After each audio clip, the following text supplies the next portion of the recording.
Welcome to OnCourtAI, the UK's leading AI tennis coach. I'm Coach Chris, joined as always by former touring professional Alex and sports psychologist Dr. Sam. Today, we've got a lot to dive into after an impressive week in our OnCourtAI community. We had a whopping 141 videos uploaded from 52 players, and we welcomed 59 new members. It's fantastic to see so many people engaging in their tennis journey. Let's break down the strokes we observed this week, starting with the serve, which had the highest number of uploads at 68 videos.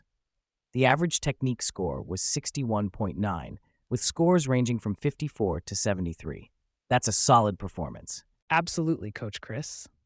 Seeing that many serves uploaded really highlights how crucial that stroke is in the game. The serve can set the tone for the entire point and, ultimately, the match. When I was on tour, I always focused on my serve as a weapon. Players who can consistently hit their targets with power and precision gain such an edge over their opponents.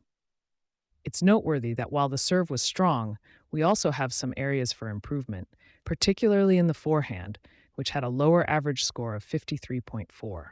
This suggests that many players might not be utilizing their full potential. That's a great point, Alex. The mental aspect of serving cannot be overlooked. Confidence in your serve can lead to better performance and a higher score. Players often struggle with anxiety during their service game, which can affect their mechanics. It's vital to cultivate a strong mental game alongside the physical skills. Having a reliable serve can significantly enhance a player's confidence on the court, allowing them to focus more on their strategy and less on their fears. Now, let's look at the breakdown by stroke. After the serve, we had 47 videos focused on the forehand, with an average score of 53.4. The backhand saw 24 videos with an average score of 61.5, and surprisingly, we only had 2 videos on volleys, but they averaged a solid 66.3. This tells us about the different levels of focus among players. Many might find serving and ground strokes more critical while neglecting volleys. But those who can master volleys can make a real difference in their game, especially in doubles. Exactly. You can't underestimate the importance of a good volley, especially when you're at the net. In professional play, the ability to finish off points quickly with effective volleys can be a game changer.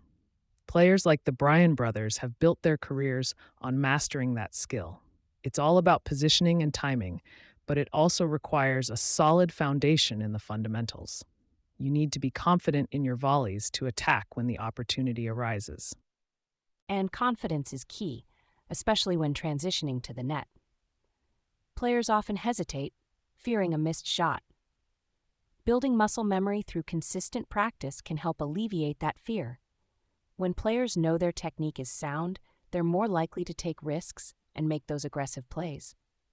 It's about creating habits that reinforce their confidence in those critical moments. Let's now highlight some individual achievements from our community this week.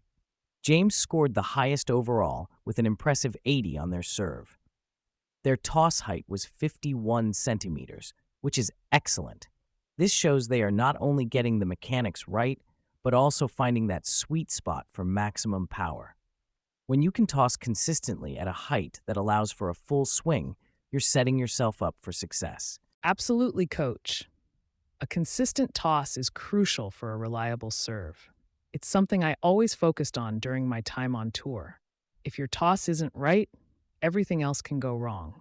Many players struggle with toss height, and James seems to have nailed it. Their score of 80 reflects a good understanding of the mechanics involved in serving, and higher scores usually correlate with better match performance. And we can analyze James's success from a psychological perspective, too. Scoring an 80 can create a positive feedback loop, building their confidence and reinforcing their serving habits. It's essential not only to celebrate these wins, but also to maintain a growth mindset. Recognizing areas for improvement can be just as important. Now, let's talk about Neo, who had the best shoulder-hip coil with an X-factor separation of 65 centimeters on their forehand. That's an excellent unit turn. A larger X-factor generates more potential energy, which translates into more power when they uncoil. This is exactly what we want to see in a solid forehand. That's a fantastic result. In professional tennis, we often see players like Rafael Nadal using this technique to generate massive topspin and power on their forehand. The more they can rotate their hips and shoulders separately, the more explosive their shots become. If Neo can maintain that X factor, they're likely to see significant improvements in their game. And building that X factor isn't just about physical mechanics, it's also about mental focus. Players need to visualize the uncoiling process in their mind's eye. When they can picture how that energy is generated and released, it can enhance their performance. It's about creating a mental blueprint that aligns with their physical movements. Next up is Hamid, who showcased an impressive 59 centimeters of hip-forward movement into their backhand. That weight transfer is critical for generating power and control.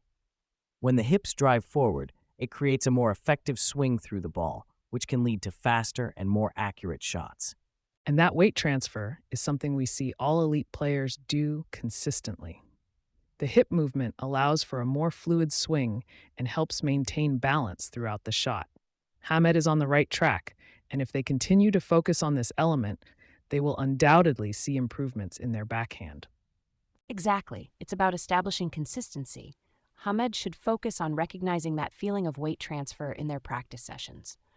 Over time, it can become second nature, allowing them to execute that movement without overthinking it during a match.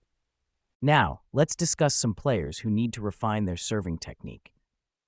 Maxims, Shoji, Jim, Konstantin, and Kay had some excellent toss heights but struggled with their knee bend and trophy position. For instance, Maxims had a toss height of 63 centimeters, but their knee bend was at 178 degrees, which is less optimal. It's crucial to have the right knee bend during the trophy position to ensure effective leg drive. That's an important point, coach. The trophy position is where a lot of power generation happens, and if their knee bend is too straight, they're missing out on significant explosiveness. When I was competing, I paid close attention to my knee bend as it directly impacted my serve speed and placement. And the mental aspect here is about recognizing the need for adjustment. Players often have to overcome their comfort zones, especially when it comes to changing something as foundational as their serve. Being open to feedback and willing to adjust is crucial for long-term development. Now that we've discussed some key metrics and individual highlights, let's get into our drill of the day. Today we'll focus on the racket drop and contact point drill. This is an intermediate level drill that targets improving your serve by enhancing your shoulder coil and uncoil, which is fundamental to generating power. That's a great choice. The biomechanical reason this drill works is that it enhances both power generation and trajectory. By practicing the racket drop with your elbow 15 to 25 centimeters above your wrist, you'll learn to reach higher at contact. This mimics the optimal technique we see in top-level players. And from a mental perspective, this drill can really help solidify habits. Players should approach it with the mindset of focusing on the mechanics first before worrying about speed.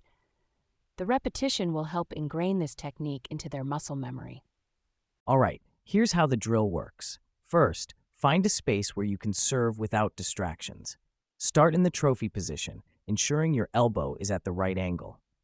As you drop the racket, aim to keep your elbow elevated as instructed.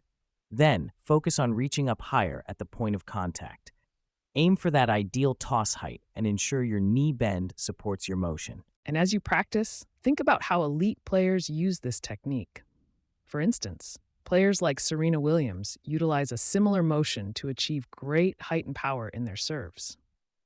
Their ability to maintain a high elbow and proper knee bend allows for explosive serves that can dominate matches. To build consistency with this drill, players should aim to practice it at least 3 times a week.